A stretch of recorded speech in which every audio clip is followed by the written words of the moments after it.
আল্লাহ তাআলা আমাদের জীবনের প্রতিটি দিকের নির্দেশনা দিয়েছেন। কেবল নামাজ রোজা নয়, বরং ধারে লেনদেনের নিয়মও কোরআনে শিখিয়ে দিয়েছেন। শুনুন সূরা আল বাকারা আয়াত নম্বর 282। হে মুমিনগণ, তোমরা যখন পরস্পরের মধ্যে নির্দিষ্ট মেয়াদের জন্য কোনো দেনা পাওনা করো, তখন তা লিখে রাখো। সূরা বাকারা আয়াত নম্বর 282। এরপর বলা হয়েছে যেন একজন লেখক ন্যায়সঙ্গতভাবে লিখে দেয়, যেন সাক্ষী থাকে এবং যেন কেউ প্রতারণা না করে। দেখুন, আল্লাহ তাআলা আমাদের শুধু নামাজ বা রোজা শিখাননি, বরং ব্যবসা, বাণিজ্য, ঋণ চুক্তি, এমনকি সাক্ষীর দায়িত্ব পর্যন্ত শিখিয়ে দিয়েছেন।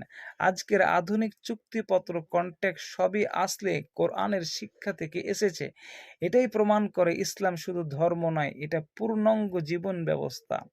তাই আসুন আমরা জীবনের প্রতিটি ক্ষেত্রে আল্লাহর নির্দেশ মেনে চলি, কারণ কোরআন শুধু মসজিদের জন্য নয়, জীবনের প্রতিটি কাজের জন্য অবতীর্ণ হয়েছে।